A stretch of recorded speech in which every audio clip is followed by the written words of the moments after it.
check. Stand by. Ready?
Everybody, good evening.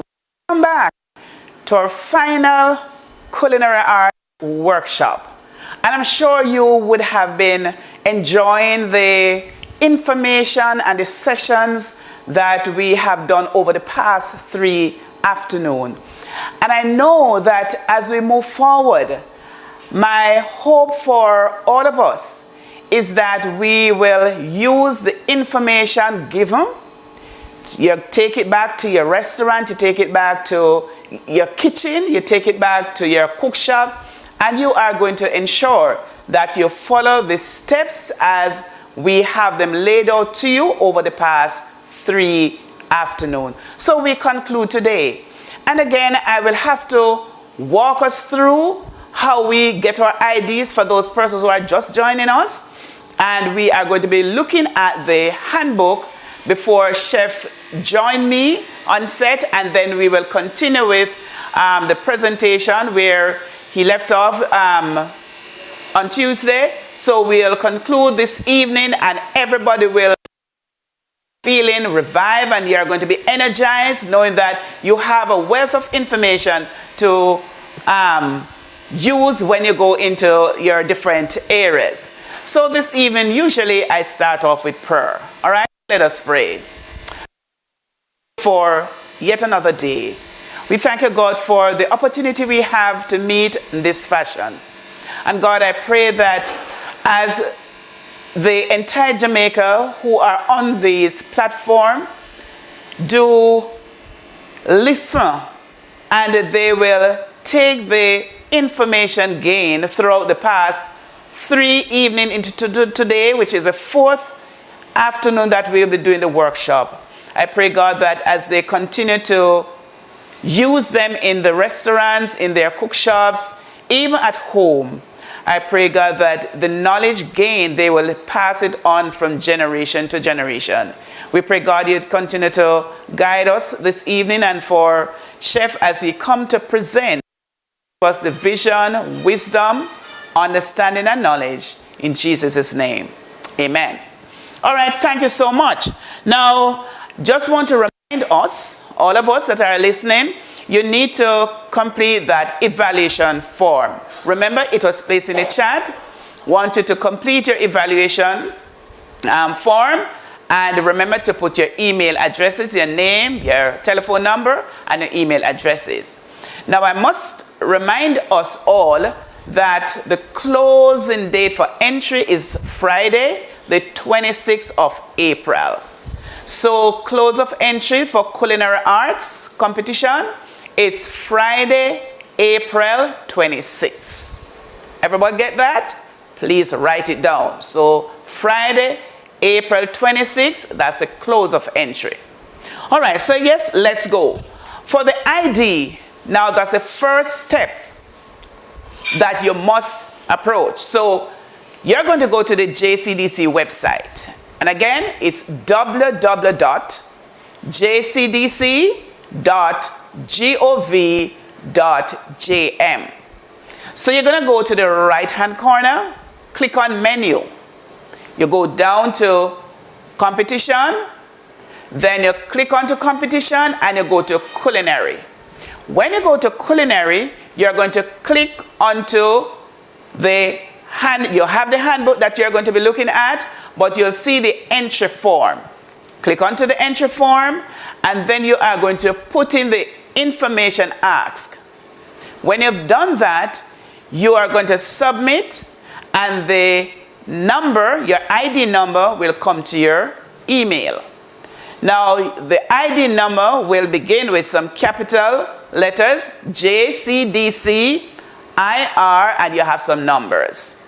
You're going to keep that number because if you're entering now into your 110, that's the same number you're going to be using for the culinary arts workshop. Not for any other competition, but for culinary. Clear, everybody? Very good. So when you have gotten the ID number, then you would go right back to your entry form, and then you'll see the area that said put in your ID number. When you put in that ID number, it will take you to the page where you'll see all the categories. And then you are going to be looking at what categories you want to enter. So here goes the category for the handbook. Now the first one we have is the batters and doughs. Now batters and doughs on ice cakes, we look at our cookies or breads. These are some examples. And again, I'll encourage you to use local flour. Incorporate local flour in what you're preparing under this category. So this year, 2024, we are using the banana, whether it's green or ripe banana, or any part of the banana that you think is edible. We want to see a person stepping outside the box, and you are going to create some delicious dishes, some items that would wow the judges. So that's batters and doughs. And for batters and doughs, you must prepare your item, take it along with the recipe to the competition zone. Everybody get that? Clear on that? So you'll take your item, your prepared item, with the recipe to the competition zone. Now the next category is our wedding and celebration cakes. Now this category is done live. So you're going to be standing in front of the judges, and the judges will observe what you will be doing. So this category speaks to our chefs, persons with recognized training or instructors. And once you can do the fondant and gum paste, this category is for you. So you get an hour and a half to do the task. So you're going to be asking to do brushwork embroidery, stenciling, string work, marbling. These are some of the tasks that you're going to be asked to do. So you look on the task and see which of them you can manage within the hour and a half. Clear on that, everybody? So that's for wedding and celebration cake. So the other category is our traditional Jamaican dishes. So we think about our dukuno, we think about our asham, we think about our blue draws. What's the other name for that? Yes, I know you know it. The Thai leaf, of course. So, our traditional dishes, we want you to think how you can prepare and come up with creative ways to display. And you can put a twist to your traditional dishes. A couple years ago, one of the competitors, she did a sweet potato pudding. And I know every Jamaican loves sweet potato pudding. But guess what? She put a spin. It's the Scotch bonnet, peppery sweet potato pudding. And that was a gold medal piece. So you can do your ackee saltfish, or you can do your toto, but you can put a little difference, put a little touch to it. All right? So that's for the traditional. Then we go to the knife skill. Now the knife skill, you know, you're going to say, well, I can do my cuts, but guess what? For competition's sake, you are going to be timed, and there are some cuts that you must do.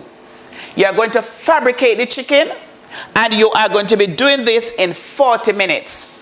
You get half an hour to do your mise en place, you collect your items, you wash your vegetables, you set up an area like we did yesterday, and on Tuesday, chef showed how you do the ice bath, so you're going to do that for your poultry.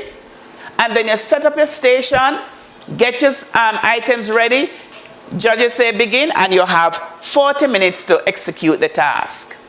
Clear, everybody? Very good. Then we get down to recipe writing.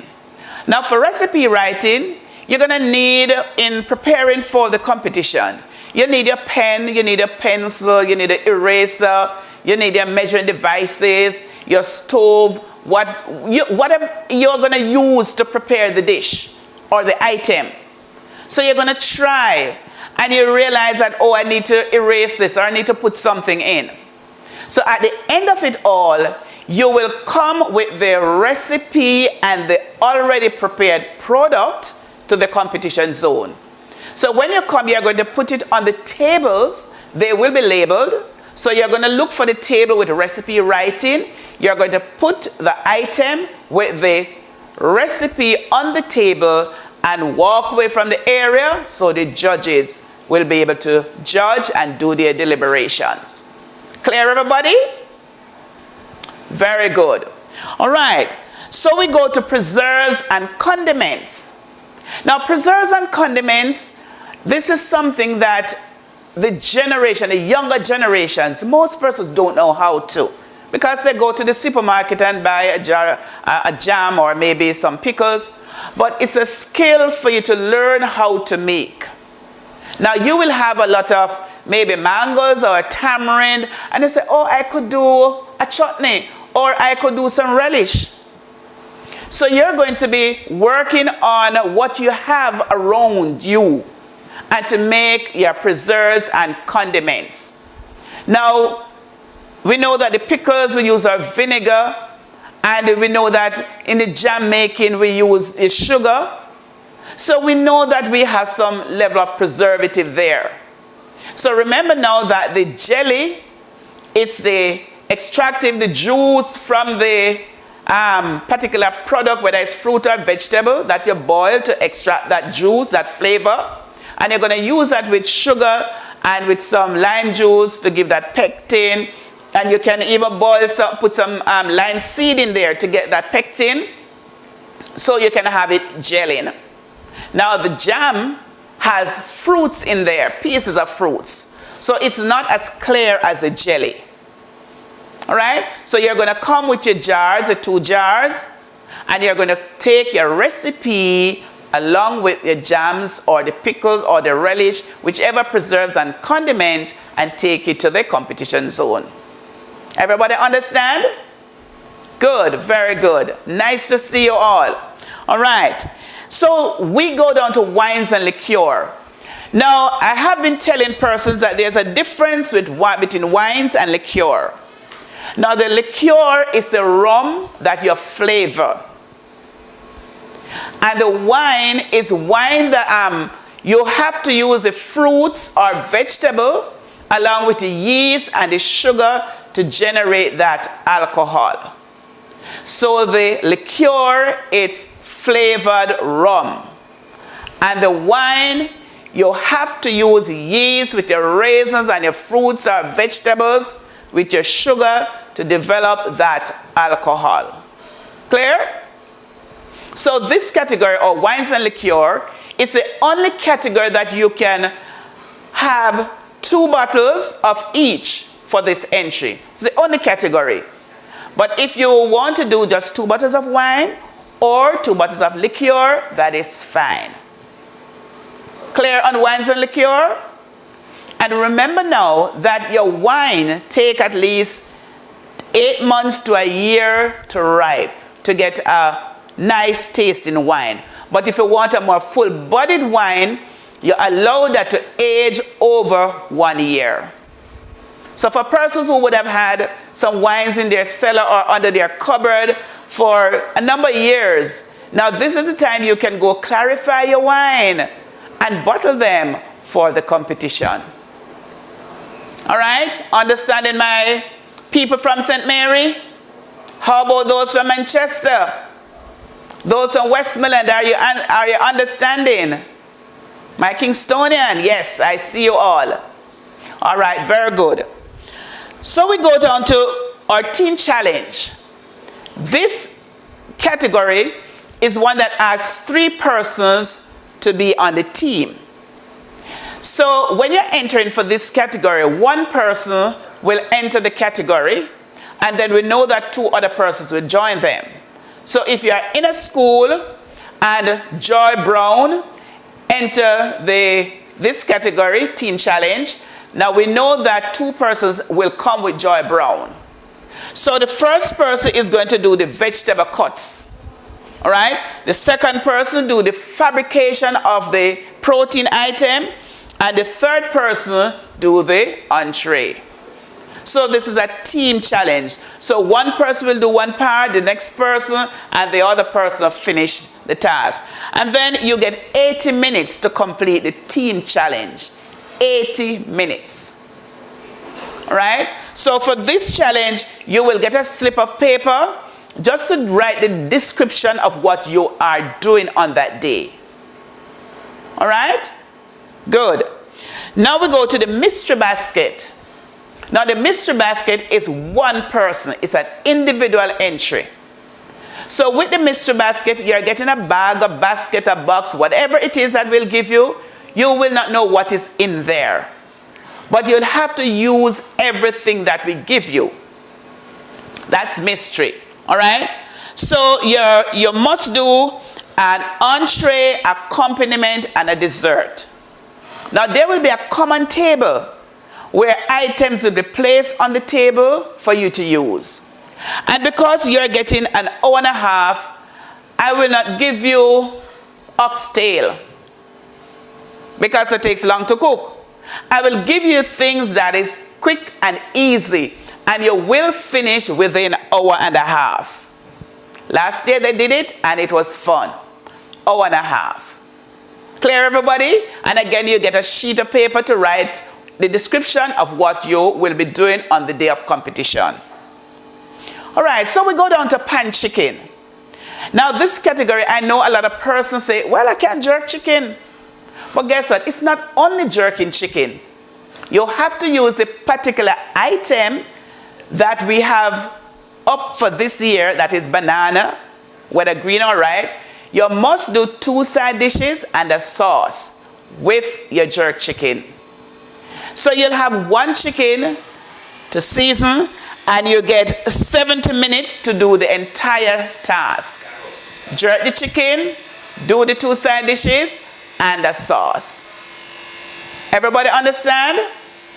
So if you're thinking of doing a jerk chicken, you can start practicing from now and let somebody time you to say, yes, I can finish a chicken and I can do the 2 side dishes and do my sauce within that 70 minutes. All right? Clear, everybody? Very good. Now, the last category that I will tell you of, it is one that we call JCDC 60th Bliss of Yesteryear. We want to see creativity coming out of persons who can use either the Mammy apple or the thinking tour or the locust they call it, or the naseberry. I'm sure some persons don't even know what Mammy apple is.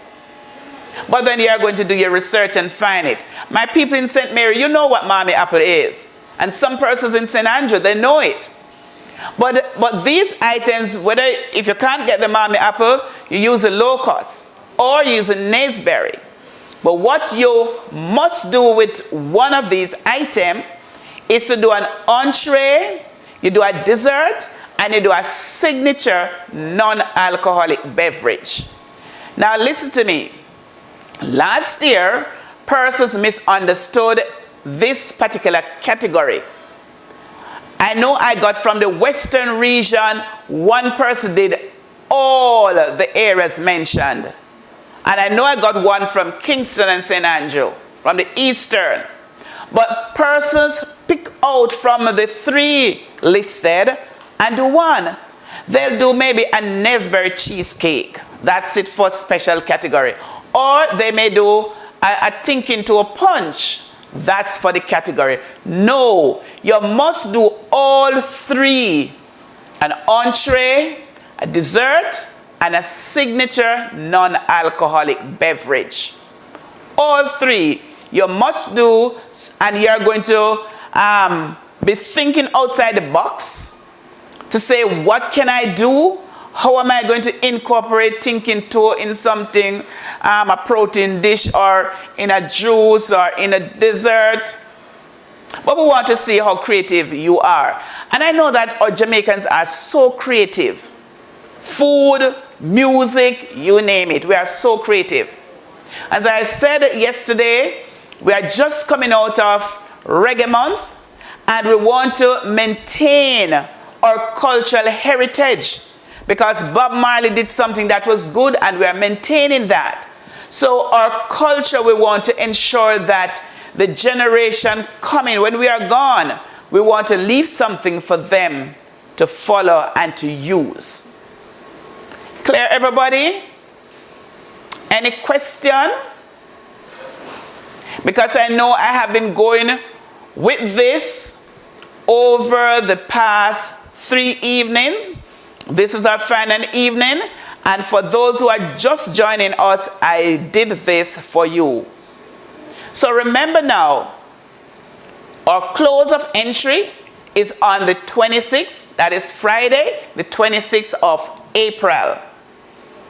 Now I want you to follow the JCDC website, and that is www.jcdc.gov.jm. And you will get additional information. Clear on that? And remember, you must read the handbook before you try and do your entry. Understand what the handbook is asking you for. Understand the categories. Before you can tell yourself, yes, I am going to be doing this. And then you'll practice and try, get your tasters, those in your home, those in your communities. Get persons to taste the product, and then you can say to yourself, yes, I think I'm ready. I am going to be entering my crackers pilaf. I have my number, my ID number, I'm ready. And then I'm going to put my number in, and then I'm going to enter. Clear, everybody? Are we understanding? Any question for me? Because I'm going to be inviting Chef Brown in a short while to come on. So are there any questions?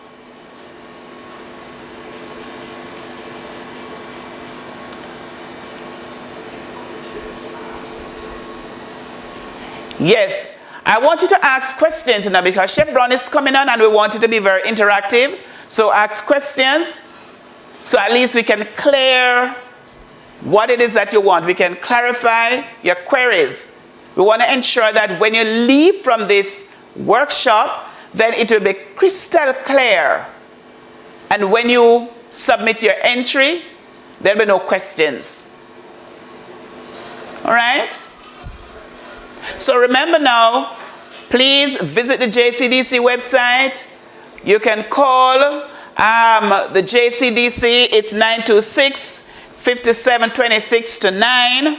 Or you can call 448-4408. That's 876-448-4408. That is my CUG number. You can call me for any query, any clarification as you prepare yourself for culinary arts competition that will come up in the month of May.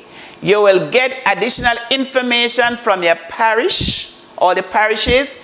They will pass on information as soon as we've signed off on all the other variables. We'll send the information so you will be aware of what it is that we are moving forward into. So I want to take the time out to thank you for listening to me throughout the past 3 days into today, this 4th day, on the handbook and how to get your ID, how you generate your ID number. So I want to encourage you now to just take a break at a minute, and I'll get Chef Brown on set so we can continue on the PowerPoint that he started. So we want to finish that and we move forward. So grab yourself some water, grab yourself a snack, and I'll see you in a minute or two.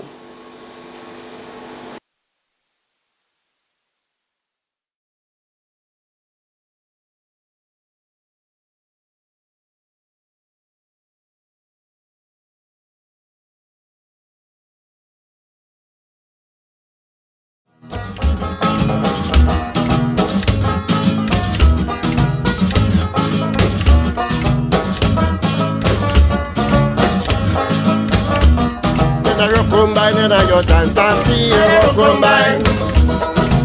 Combine and I got tantanti, combine. Study the school, study the teacher, man on the street, I study the chicken. And the school, study the teacher, and the girl, study the teacher, combine and I got tantanti, combine.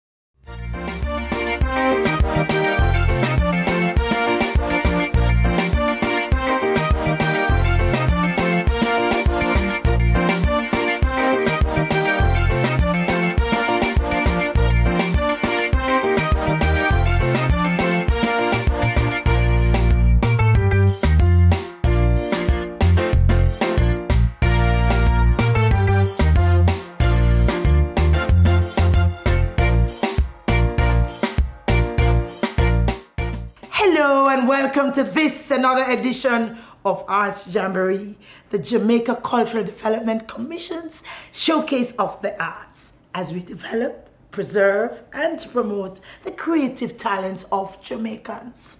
I'm your host, Dion Silvera. Now, if it's one thing Jamaica people know how to do, is cook.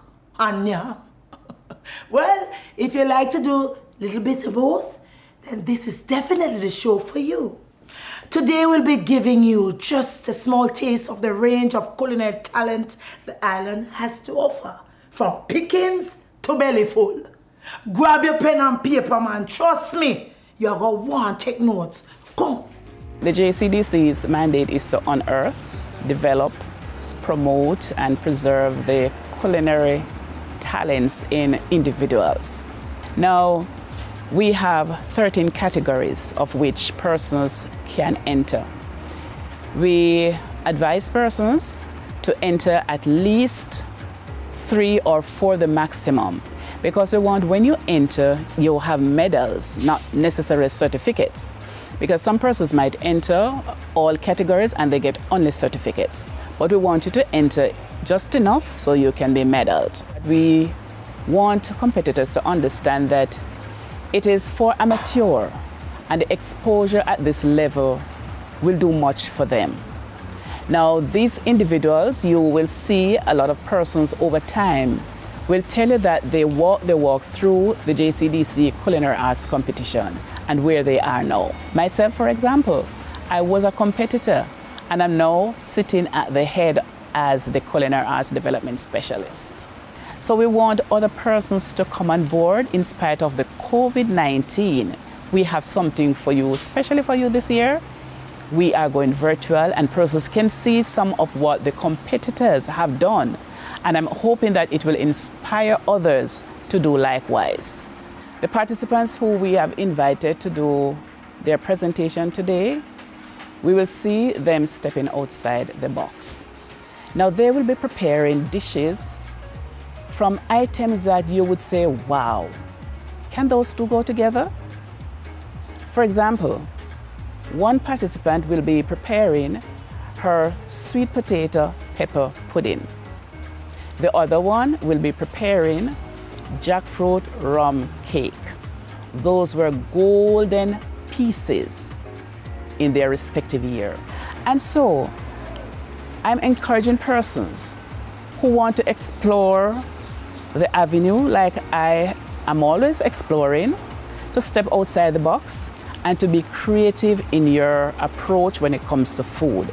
Culinary arts, it's the sky's the limit and you can do anything with any food item. So as I'll be doing today, a drink from sweet potato, you can use any food item to create a dish and possibly, who knows, you might be asked from some big company to sell you that information where your idea. Welcome back, welcome back. So on set, I have Chef Brown with me. Thank you for coming, Chef.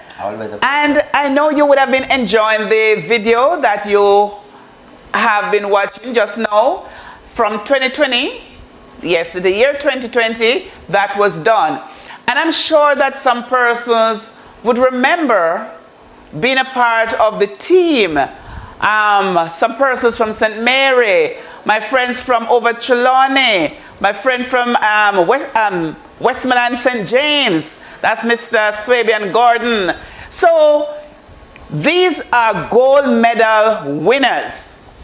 And once we do have those talents, then from time to time we'll put those talents, bring them in, put them together. We do a video so, you know, they can have it to watch, and like we are sharing with you now those footages that we did from 2022. So as I said earlier, we are going to continue, Chef and I, we're going to continue with the PowerPoint where we left off on Tuesday. Yes. So we can wrap up and ensure that everybody will have the information at hand to use at their disposal. So, all right. Thank you, Miss Jerry. All right, afternoon again to everyone. All right, it's a privilege and it's it has been quite a journey. Quite a journey, yeah, quite a journey. We have had some good fun, right? I must say that our HACCP team, right? I tell you, all of us. They have been interactive, and as usual, we are in the chat and we want you to send your responses, right? So what we're going to do, we won't be long for today. It's just really to anchor, right? The final aspect of a few crucial things that we believe that you should get. So we're going to continue with the PowerPoint that we were using, and then we're going to finish off telling you about what it means to really be a culinary professional. That's very important. That's where we're going to stop. Right. Miss Jerry. All right. So let's go to the screen. Pose your question. I did hear Miss Jerry made mention earlier that you need to pose a question. This is your final chance, right? Yes, final chance. Yes, so clear up any misconceptions. All right. So we were looking at cooling food. So we're just going to do a little reading, and then if needs be, we can do the explanation, Miss Jerry, and then we wait on the questions. That's what we want. We want questions from you today. All right. So as we had said, right, your goal when cooling food is to move the food as quickly as possible through the TDZ. Now, what is that, Mrs. Jerry? TDZ. Oh. Yes. What is TDZ? Yes. Let's hear. Who can put that type in chat? What is TDZ? Yeah. What does that stand for? TDZ. All right. Let's get back on the screen. It's a proper way to cool food quickly or as follows, right? And we had looked at those. We said we could use an ice bath, and we did do a demonstration with the ice bath. Beautiful, yes, beautiful, right? So if you had missed, catch it. If you would miss, I was Tuesday. Right. So if you had missed Tuesday, you need to go on. You can go YouTube, you can go Facebook, and watch Tuesday's presentation. Yes. All right. So I'm seeing one response so far. You got Zoom user. You got two part of it correct. You got the temperature correct, and you got the zone. All right. All right, Cara, you are spot on. Temperature danger zone. All right. All right. Good stuff. Let's continue. Let's continue. Keep the response coming in. Beautiful. We're going to be asking more questions. Yes. We want to ensure that we enforce critical understand. learning. Yes. Beautiful. Good. All right. So we can add ice to an ingredient. All right. So in this case, and while we're talking, you can maybe go online on Amazon, eBay. They have these little ice. They're like ice chaff. So the liquid is inside the container. You can put the container in the freezer. You freeze the container. Freeze it, right. And what you do now, so you have a batch of sauce that you want to cool down. You just take that container, put it inside the item. Remember now that ice needs to be sanitary, right? Because you don't want to bring any bacteria into the food. You just put it in there, and that will help to cool down the item. Okay. So that's what they're talking about here. It's not just to take a big. Let's clarify this now. It's not just to take a piece of ice and put it in the item, right? The ice is in a container already. There are some tubes that we normally use, right? It's frozen. You put it in the item, and that helps you store it to cool. Yes, helps to cool it down. And right? it's critical that you stir. Beautiful. Because you want to distribute. You know. Definitely so. All right, good stuff. So we'll share them with you as we go. What's the other one? Use a quick chill unit such as a blast chiller. We spoke about this already. Right. And a regular chiller, right? And we say we to ensure the food is cool before putting it in the chiller. Remember you speaking about that, Mrs. Jerry.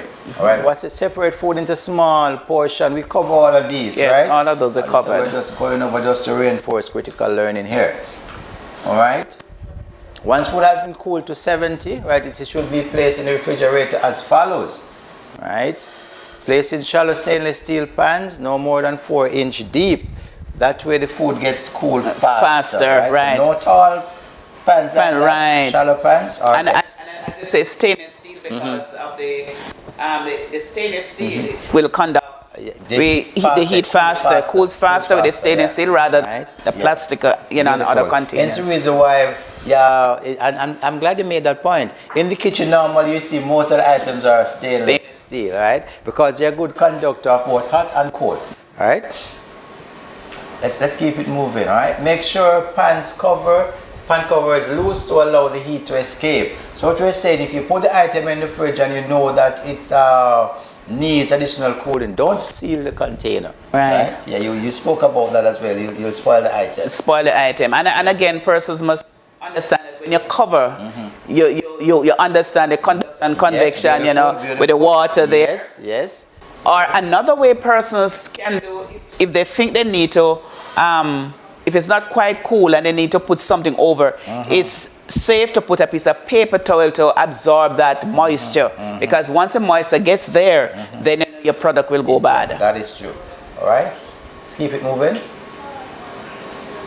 Place pans on top shelves in the refrigerator unit. This is in terms of, so again, we're going back with the same convection thing. Hot air rise, cold air falls, the same kind of technique. And naturally, we put ready to eat foods at the top always, right? So RTEs, right? Position pans so air circulates around them, right? This one is very important. I want to stick up in here, Michelle. Yeah. I've seen in many kitchens, right? Even at home, we do it. We cram the fridge so much there is no room for the air to circulate. Please, all right? My culinarians, those of us who want to enter the competition, and just Jamaica in general, don't cram the fridge so much where the air have no way to circulate in the fridge, all right? You're just going to burden the fridge more. The compressor going to work harder. Before long, you're going to be buying a new fridge, right? So you're going to lose your items, right? Yes, because they're going to go bad, yes. Go bad, right? Especially the dairies and what we call them, what's the correct word? Potentially We give it away. Yeah. We weren't going to give it away. We're going to give it one word from it, alright? But anyway, potentially hazardous foods, alright? Yeah, so you want to make sure that the fridge is not stopped where the air cannot circulate. Alright, what else do we have? Monitor food to ensure two-stage cooling. We looked at this, right? So we're not definitely going to go over the entire process. What I will say, Michelle, is that, as we say, we get 6 hours to cool from the 135 to 40 or below. If you had missed the explanation on this, then go back to Tuesday's recording and you will get all of that. What else do we have in here? All right, let's look at this one. How do we reheat? This is important, right? And remember, we touched about the microwave, the reheating. Beautiful. Now, persons are reheating incorrectly. Right. And not allowing the item to rest. Right? After taking it. Guilty. I've been guilty. You're guilty, especially if I'm rushing to get something. Right? All right. But we're saying, right, culinary team, we're saying that when you take an item from the microwave, you give it at least 2 minutes, right, before you delve in, right? Beautiful. Let's do a little reading here. All right.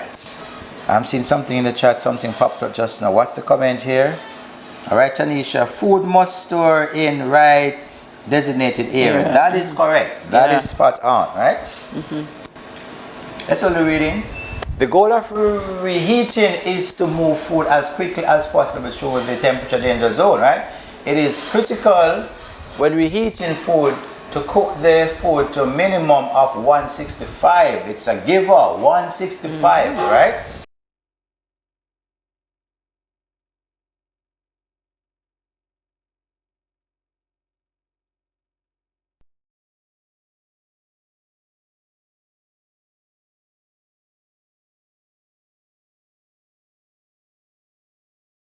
Time only, right? And if it's not going up to the temp, then we need to discard, right? So we don't reheat and then reheat. Right.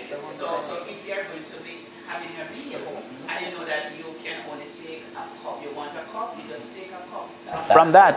Or if you are portioning in the refrigerator, don't put a whole lot and then you're going to take some out. No, Break them in batches. Break them batches, put them there. When you take and reheat, then you know you're going to consume all of that.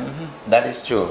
You know, it's something that we can do, we practice at home. I know some of us do it, but get small containers, right? They're not expensive. So you have you made your dinner, you have some leftovers. Put them in different containers and label them. So you take one out instead of reheating the entire thing, and then you have to discard it. Right, and not only labeling, chef, but the date is critical. Yes. Label and date, because when somebody, you come to my house and you said, okay, I need to eat something. You go into my refrigerator. Oh man, I see chicken, I see fish.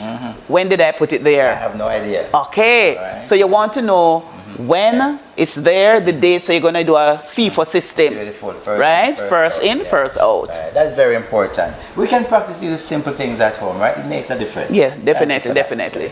All right, let's keep moving. All right, so I want to touch on the last aspect of this one. It said it must be discarded. Yes, we read that already. Here's the last aspect now highlighted. Never use hot holding equipment to reheat food. And I want to stick up in here because I've seen it. Let's talk about this one. Okay. So the bain-marie, or the steam tables as we know them, they're designed to keep the hot food hot. They're not designed to reheat the food. That's right. So we don't bring our bain-marie over that 165. So the temp in the bain-marie is not going to go that high to really bring the cold item food above 165. Right. The bain-marie is designed to maintain the temperature that you want in the food. And I've seen it. I've seen it in the industry. So a person will take the item from the fridge and they put it straight on the steam table and say, all right, by the time I'm ready, it will be hot enough. No. Please do not do it. If you have seen someone do it, or if you're doing it, cease and desist immediately. It is not safe. These units are not designed to reheat food. All right, you can get yourself in a lot of trouble doing that. The bacteria will start multiplying. Definitely. And before long, you know, you get somebody sick. All right, so they are not designed for that. All right. All right, that's what we explain. That's what is there. All right, let's see what else we have. All right, so that's it for reheating. All right, any question on that? We're going to look at I'm going to skip over the dress code because we're going to go back I want to tie the dress code in with the professional. The professional, chef. yes, so let's definitely. look at, since we're on reheat, let's look at bacteria. So I'm just gonna skip over this quickly. I'm gonna come back to these 2 slides, right? But let's take these first, and we come back to that aspect of it. All right. So we're looking at viruses now. So we would have talked about cross contamination, talk about the importance of HACCP, but why?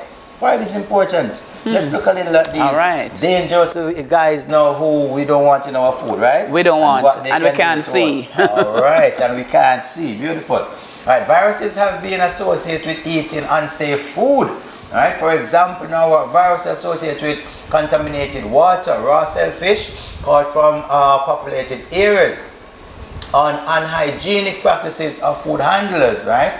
Not washing your hands after using the restroom. And remember, we say we are smack in the middle of the temperature danger zone, right? Right up there in the 98, 99. All right, what else do we have? Let's see if we know anything about these little guys that we don't like in our food. All right. So foodborne infections are caused by the activity of bacterial cells carried by food into the gastrointestinal system of victims, right? Here is one mysterious salmonella. Oh man, this one is a... And you know, Chef, once you hear salmonella, you're thinking poultry. Yes. Poultry, you have to think about poultry, that one. We say we ensure that chicken is cooked to 165. Definitely. Over 165, we would have killed and get most of those bacteria to a safe level we can consume the item. All right, so this is important. All right, let's read a little about this one, salmonella. Right, this bacterium causes the foodborne illness salmonellosis. Right, salmonella infection have symptoms such as acute gastroenteritis, nausea, vomiting, diarrhea, fever, headache, and chills. You know, when I look, so I was studying all of these pathogens and viruses, and there is something that is that happens with our body with all of them. So the nausea and the vomiting and the diarrhea, I find, is generally there for most of them, and the I can hardly... Gastroenteritis. Yes, I get tongue-tied when I try to call that word. Sometimes I get it right, other times I just can't get it out. All right? Because you see, our system is trying to...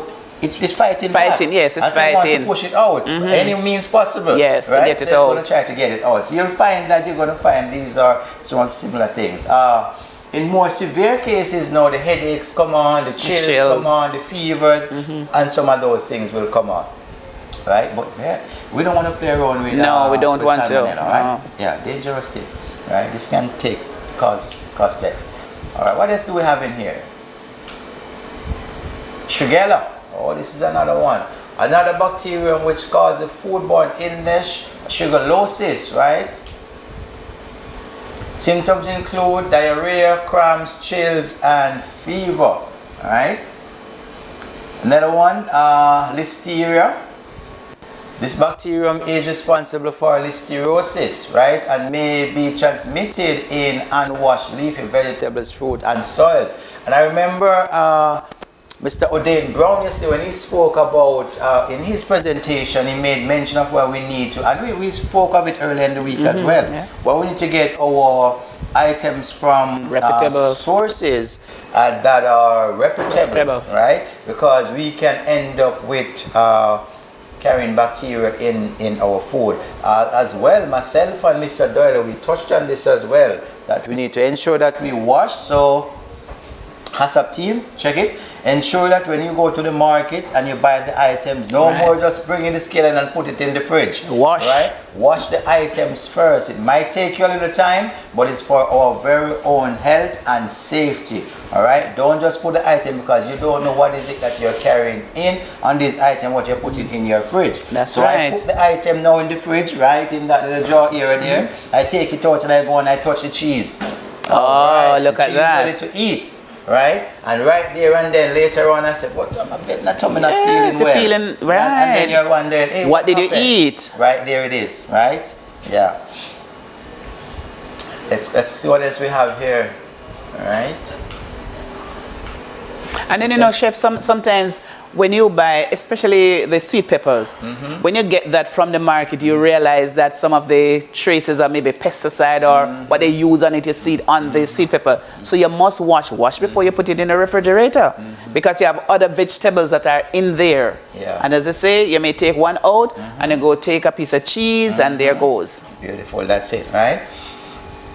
And we should ensure, I like the fact you touch on the seeing the residue, right? Because by right, we are not supposed to be seeing these on our food That's item. right. When we spray the item, we should give them enough time. So all of that before reaping. So we shouldn't be reaping item right after we spray them. So we have to be conscious when we go to the markets to purchase our item that we're looking at what we're buying. That's right. All right. What else do we have? Let's see if we can find another one. All right. Staph. Staph is another one. All right. This bacterium is also referred to as staph aureus and is a principal cause of foodborne illness. This bacterium causes inflammation, oh mercy, of the lining of the stomach and intestinal tract or gastroenteritis. Thank you. Right. Symptoms include nausea, cramps, vomiting, and see they're coming back again. Yes, all of them. It's similar. So to fight against. I'm going to share this openly. My little daughter watched this little movie, and I saw my wife watching this called Osmosis Joe, and I watched it. Right. It's a little cartoon thing, but it's mimicking how bacteria operates in our system. Okay. Right? I found it so funny that there are some bacteria that are stronger than others, right? Definitely. So I didn't watch the whole thing, right? I just caught a little piece of it and I say, this thing is real. That they kind of utilize a cartoon to show how bacteria in the system and they don't want to come out. Oh. Right? Fighting. Yeah, they're fighting, right? I just want to show that in because I found it funny. All right. What else do we have? Is there anything else in here? All right. Clostridium perfringens. This is another one, right? It's considered the third largest cause of foodborne illness. Symptoms usually include nausea, cramps, and diarrhea. Right? So we had put this presentation together some time ago. So I will openly say I'm not sure if it's still the third largest cause. Oh, right? okay. But it is a big one on the list. Okay. Right? Another one is Clostridium botulism. This one in particular, I learned some time ago that when we have, and catch this one, all of Jamaica, when you have like your ketchup and you open the ketchup bottle and you pour the ketchup out and you just cork and you're seeing all of those debris around. Yes, botulism can occur. Okay. So please ensure that when you open the bottle that you clean the rim of the bottle properly. Yes, wash the cork properly and then cork the item. Because what can happen over time is that we can develop that very dangerous bacteria. Okay, you see, some of these things we don't know. That is it. And so that's so you're going to change what you used to do and do what is now correct. Yes. It makes a difference, right? It saves on the doctor bills and the doctor's visit, and it's just good knowledge and good practice in general. All right. What else do we have? They said this this produces a toxin that affects the nervous system and is extremely dangerous. Right. The disease is called botulism. Toxin may persist in food for a longer period, especially under low temperatures. Right. E. coli is another one, right? This is transmitted mainly by eating raw uncooked meat. Symptoms include severe abdominal cramps and watery and grossy diarrhea, right? It damages the mucosal cells of the colon, causing bleeding. This is dangerous, right? So this is, for this one, this takes into account when we do like persons who do meats by temperature. Okay. And so it's important that you ensure that if you're searing your meat, you sear them properly, because you want to make sure you destroy this particular bacteria. As it says, it's mainly by eating raw uncooked meats, right? And so what I find is that some of these in not just Jamaica, but in the Caribbean in general, because of how our diets are, we won't have a lot of this here. Okay. because we are big We on, tend to cook. yes, most of our items are fully cooked. Are fully cooked, right? yes. But there are other parts where in the world where persons have to be more rare and vigilant, more rare vigilant meat. when we deal with this particular bacteria. All right. Campylobacter. Oh, we got quite a bit of stuff in this thing here, right? A lot of bacteria. Campylobacter is another one, right? This is one of the most common cause of gastroenteritis, right? In humans, ranking similar in importance to salmonella, all right? The Norwalk is another one, virus illness caused by poor personal hygiene, right? This is a big one on the list. Characteristic includes, again, you see the nausea, vomiting, because the system is trying to fight back.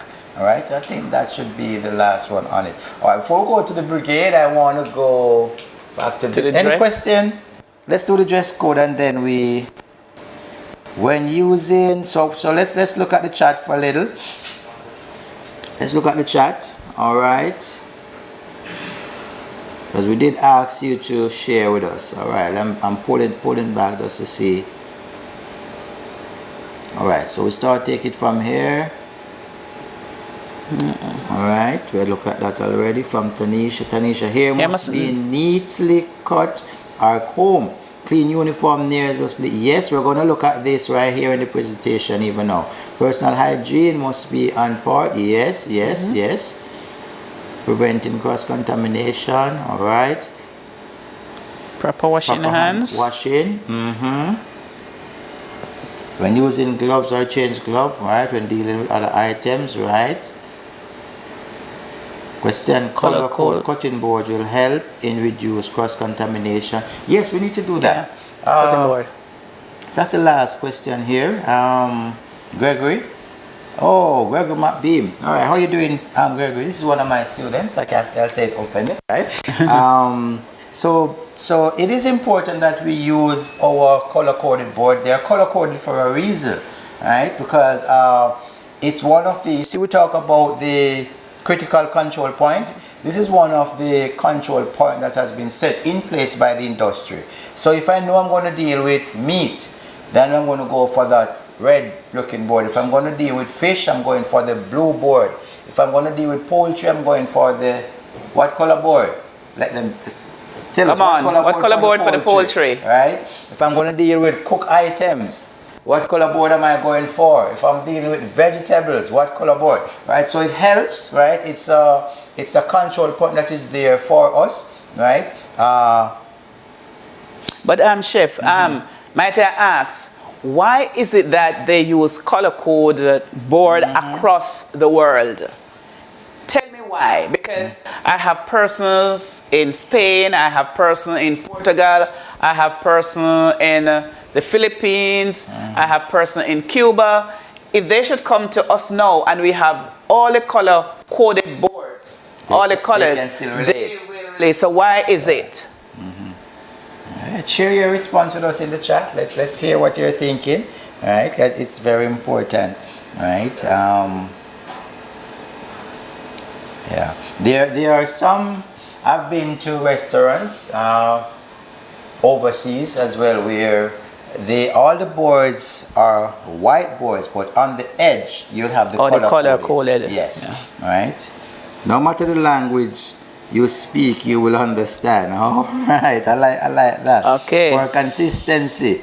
All right. Universally. Yes. Yeah. That's it. When they do that universally, persons will come. Once they speak a different language, they know that okay, the red board is for that, the blue board is for that. Yes. So they'll know. Yeah. It's the standard. Right, and it works. It works. HACCP is the standard worldwide as it relates to safety and sanitation, right? And we too fall under that umbrella. Hence, we're doing this training right here.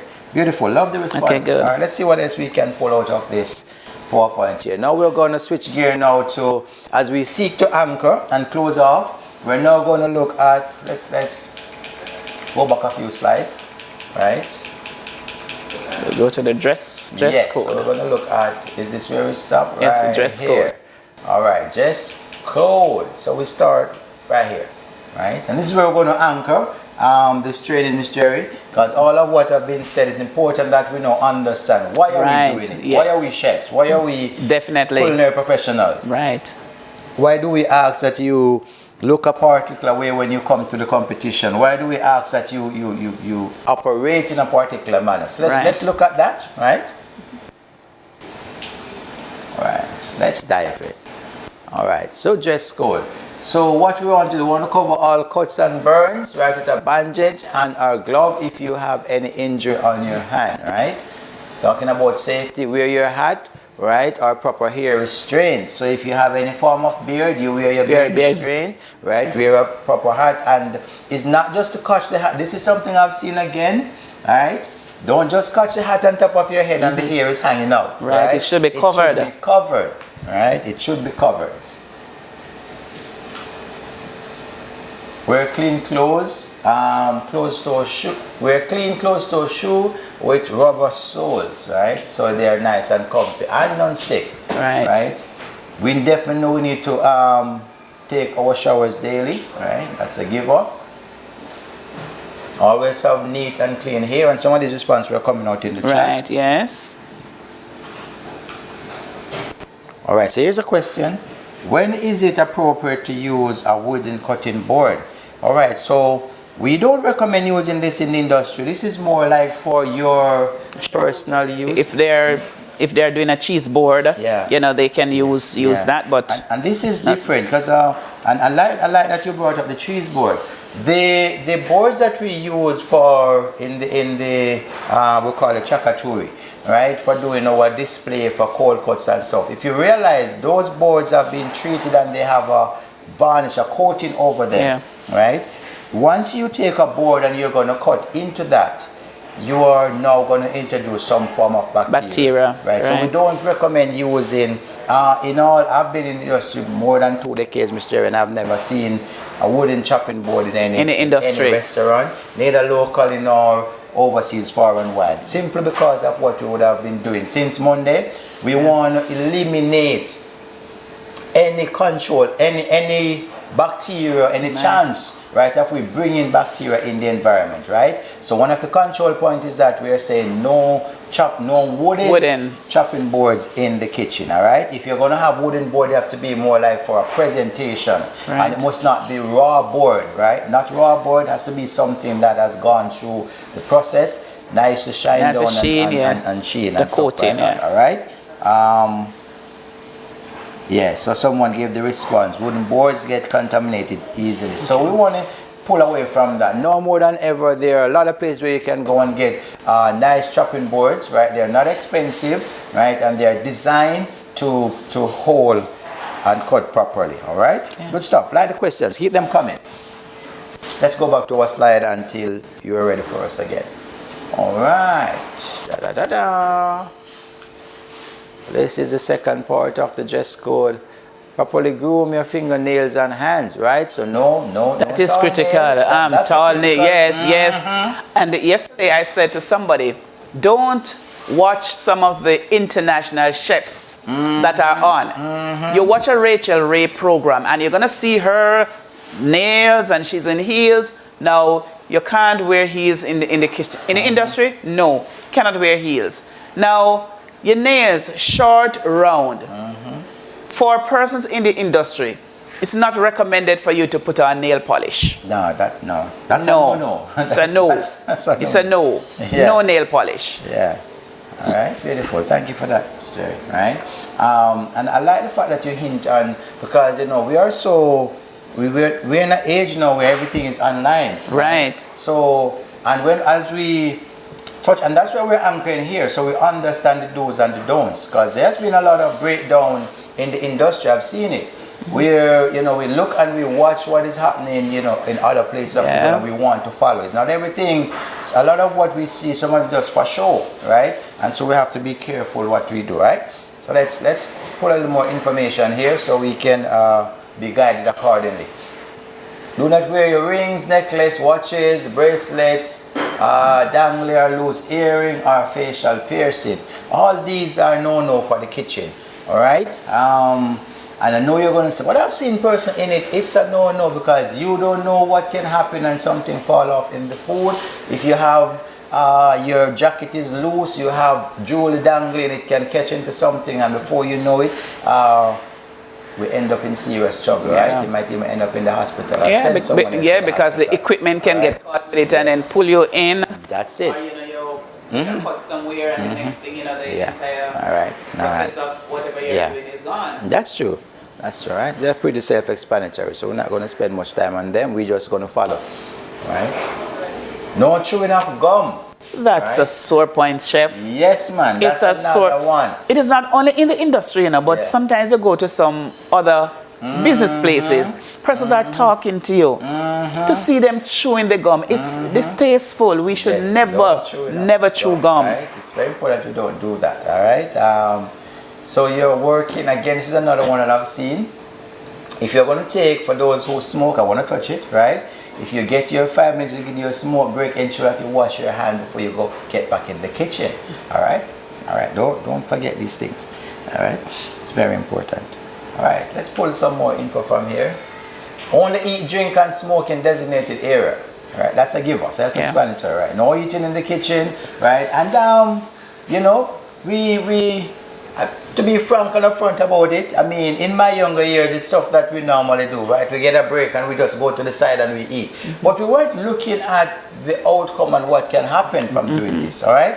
So please, if you need to eat something, then, take yourself away from the kitchen, go in as a designated area, right? And do your thing. We're not talking about tasting. We're talking about having a meal. Having a meal, right? That's a different thing, all right? So let's try to put some of these in practice. All right.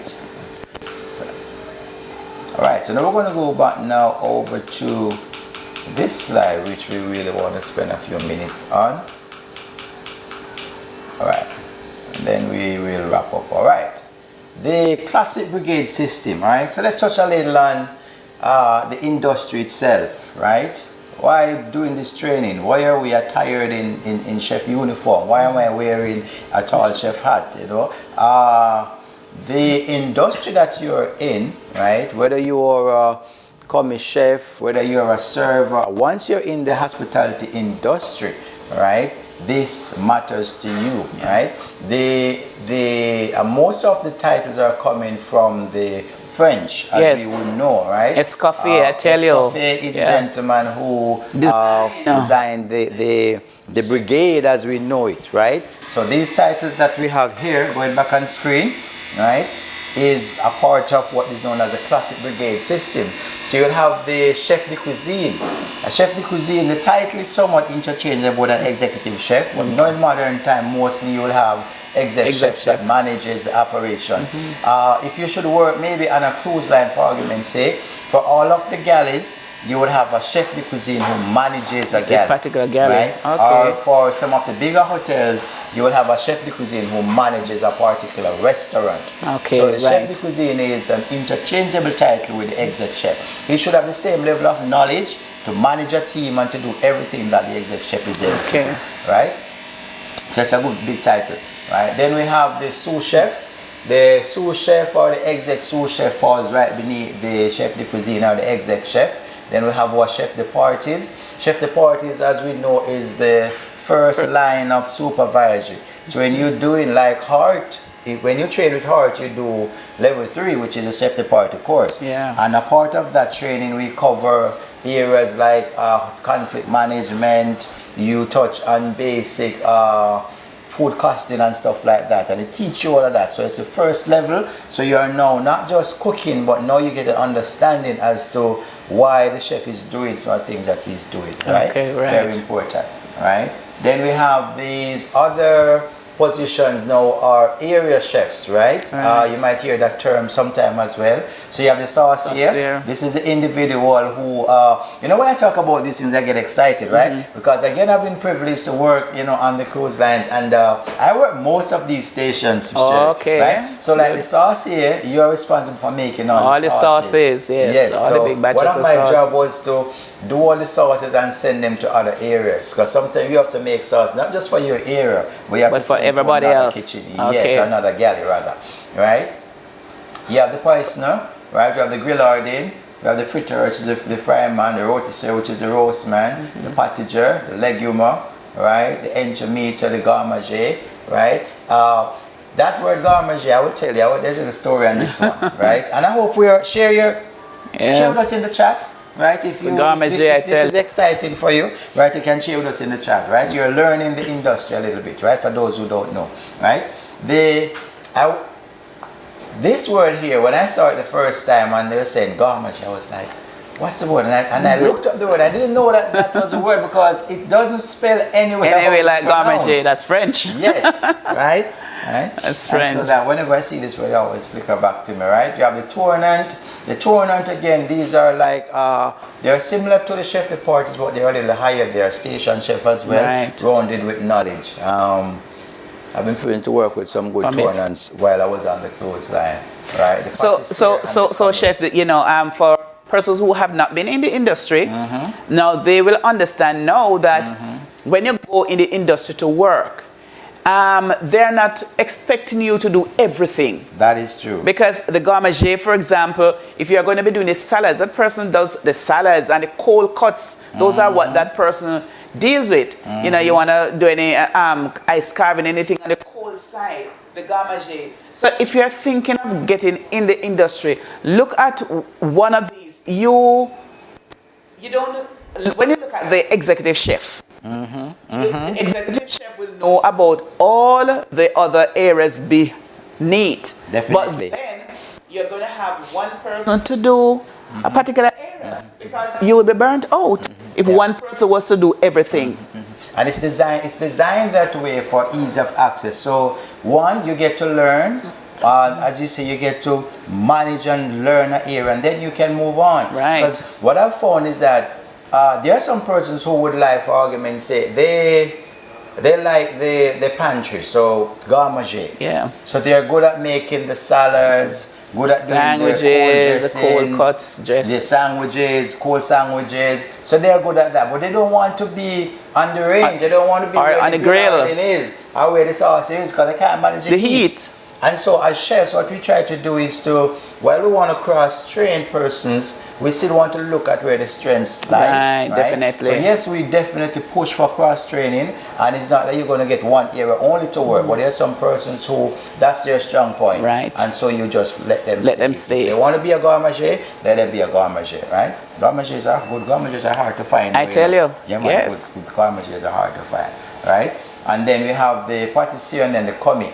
So the commis is a starting point in the kitchen, right? So you commis chefs, right? As a commis chef, there are some fundamentals, and we use that word, that you have to learn. And so all the workshops that we do, if you have been following us from 2021, Mr. I think, yes. 2022. No man, 2021. 2021. Oh, it's been a while. It's been a while. All the workshop, what we have been doing is teaching you what that title is supposed to know, the commis chef. It's known as the fundamentals. So the knife skills, the fabrication, the sauce making, all of that, the commis chef. So the commis carries a heavy weight in the kitchen, right? Heavy weight in the sense that this is where you're learning all the basics, because you're now going to move from there now up to a chef de partie. So when you reach chef de partie, you should have a good understanding of all the fundamentals. All right, good stuff. Any question? Any question for us? No question nothing just yet. All right. We have one more slide to go, so ask your questions. Right. This one is where we're going to anchor now. Right. No, we have one more after this one, I think. Right. I think this is the last one. Yeah. Right. The professional chef. What does it take? Right. And we want to touch this because even though we're talking about the competition, right, a lot of this applies to you when you sign up for the competition for culinary arts. Right. Knowledge. So if you're going to, this year we're looking at banana. All right. So what knowledge do you need to have about banana? All right. We need to understand how ripe banana operate versus how green banana operate. Yes, all right? definitely. We need to know in terms of, the starch and the sugars and right, all of that. So you can play on, as you say, the sugar with a ripe banana, right, versus a well-ripe banana, right? So it's ripe, well-ripe, different level, right? So we want to play on that. So knowledge is important. So start doing your reading now, right? Go and read up now and bananas and what you can utilize banana to do, right? So knowledge is important. Let's see what else we have on screen. Lifelong learning, right? As a culinary professional, you never stop learning. And I want to say this to, especially for all my culinarians, right? Who are going in the industry, that look, don't believe that because you would have gone to a certain level of knowledge. So maybe they get a good understanding of the pantry. Yeah. And all of a sudden now they think that, look, they've arrived. They arrive and they know it. Yes, I've seen it so many times, Jerry, and it's not the right attitude, right, for you to have when you're going towards being a chef, right? So lifelong learning, skill. This we're bringing to the competition, right? We want to see the skills, right? We want to see the skill set as you come to prepare your products, right? The chefs will develop with experience. So over time, as we're able to stand here and impart and share with you, it's not just what's on the screen, but we're sharing knowledge. Yes. Right? Mr. Jerry, I've been in the industry for a mighty long while. Myself and most of who would have shared with you would have been in the industry, right? Some of you would have been in the industry for a while as well. And so over the years, you should develop with experience, right? Something else that is very important, taste. Very important, your taste bud. You need to train your taste bud, right? If something needs a little salt, you should be able to pick it up. Right. If it needs a little acid, you need to be able to pick it up. So train your taste buds, all right? Not just, so a good way to do that, I want to share with you a good way to do that. Maybe for a day or two, go on a diet that is low in salt, low in spices. So you're going neutral. Yeah. I've tried. It's almost like you're going on a fast, right? Whenever I go on a fast and I'm eating more like fruits and veg, once you finish doing that and you eat something, you're saying, whoa, I didn't know this was so salty, or so sweet, right? So try it out. Try it out, right? Even for a day, right? It won't hurt, right? Put away the regular stuff that you normally eat and just go with neutral items. So eat your veggies, don't put too much salt and stuff in there, don't put any powder stuff in there, just cook them ital, as the Rastaman would say, right? Cook them ital, do that for like a day, and then you go back to eating what you were eating before. Right, and then you'll taste. Yes, then you will, yes. So that's a good way to try to train your taste buds, all right? It works wonders. Good judgment, right? We as adjudicators, we on our side have to have good judgment, right? Because we don't use what is known as the halo effect. We don't use one situation to say, all right, you're right, I have this individual. So we're looking to see, you might make a mistake while you're doing your thing. Right. We're not going to use that as the only thing. We're looking at the overall thing, right? So good judgment from our end is important. And your side as well, you need to have good judgment as you come to the competition, all right? So yes, the chef needs to have that. Look at the other one, mister. This dedication. Dedication, right? It's not an overnight thing, No, you have to love your art, right? Yes. And you have to have this passion. That is true. That is true. That is true. Chefs will tell you that it takes some good sacrifice if you really want to get to that level, right? Let's tie that with the competition. It's going to take some sacrifice for you as well. It's going to take some practicing. Let me give you this one. Don't just say I'm going to do a banana cheesecake. I tried something out to them, right? Just give me an idea, right? Always give them ideas all throughout this week. So you're gonna do a banana cheesecake, and the only time you try that cheesecake is the day before the competition. That's not gonna work. Try out the thing. Try it a few different ways. Yeah. Right? There the recipe writing comes in. Yes, definitely. Definitely, right? So you can standardize your thing. All right? Pride. Take pride in what you do. It requires that to be a chef, right? One thing I don't like to see, mister, and I've shared this with almost everybody who I know in the industry.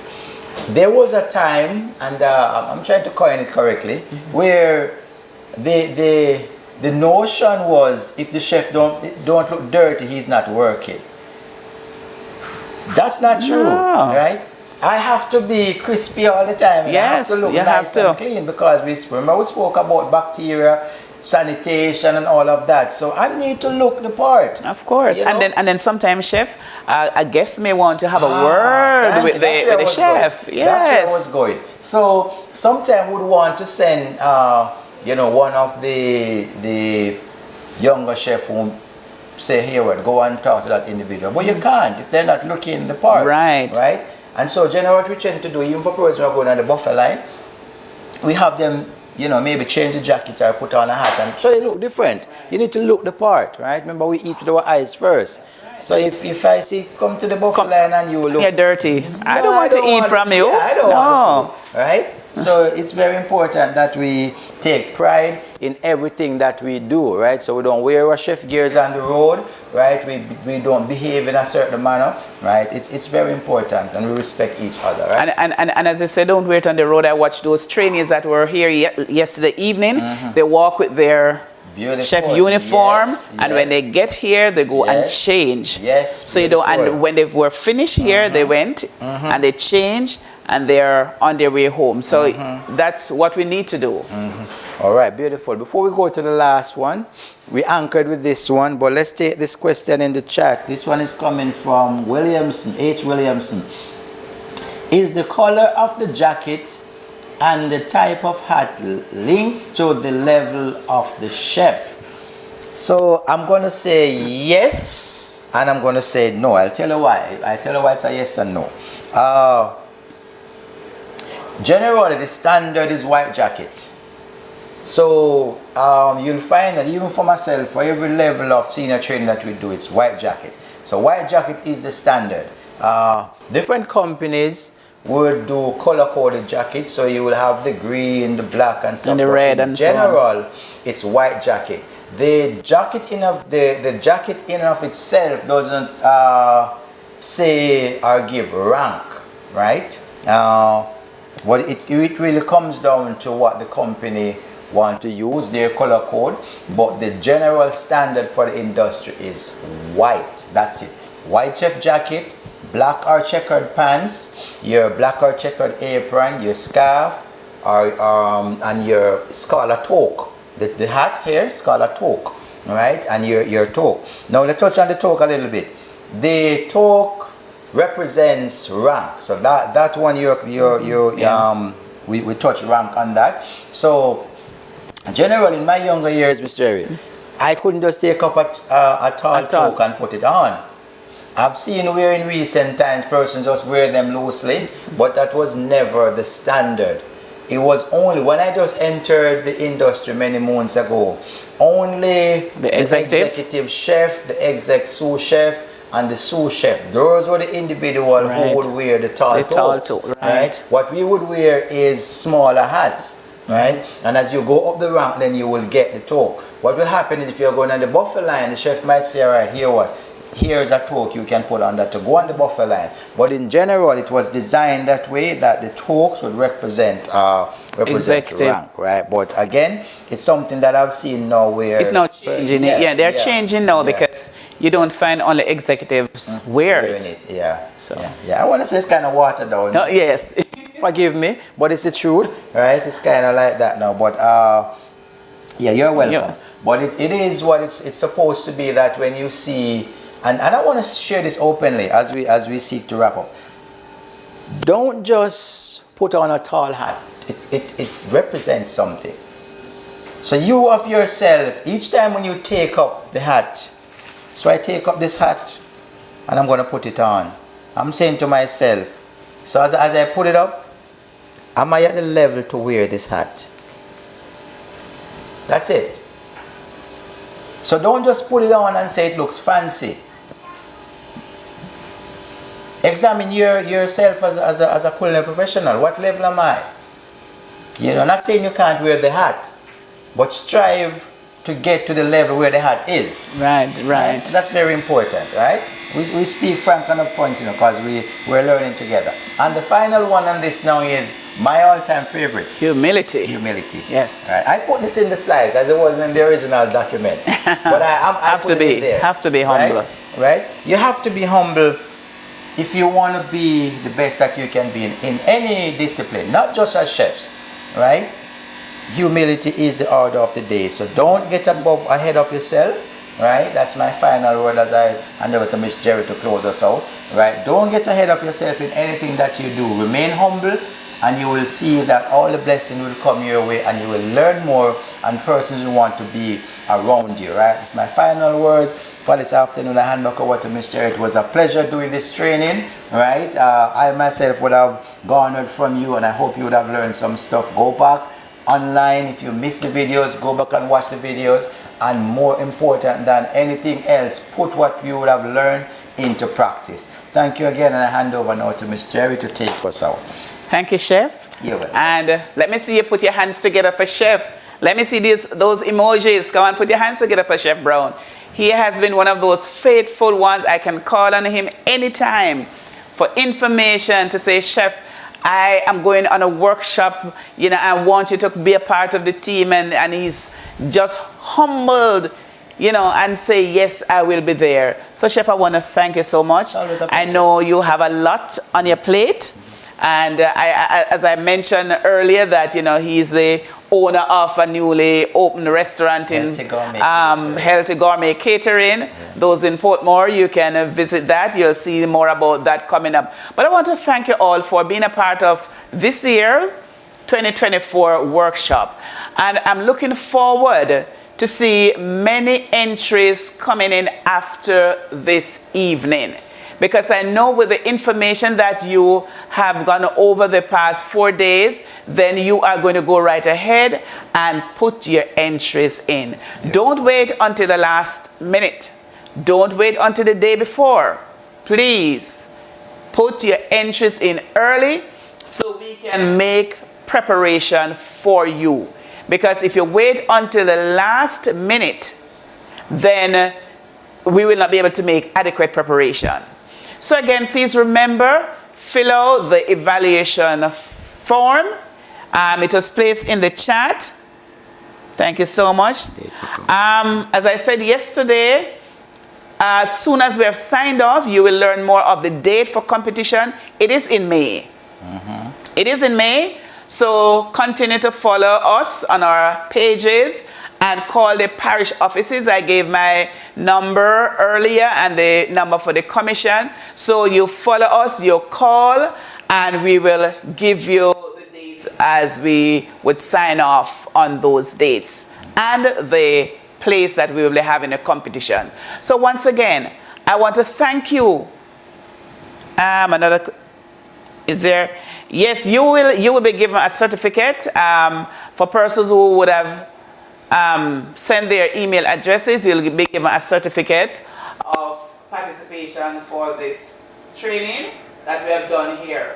So you'll get that e-certificate. So once again, thank you for being a part of this year's competition, and I wish you well. Walk good. God bless you. Have a wonderful evening. All right. Bye.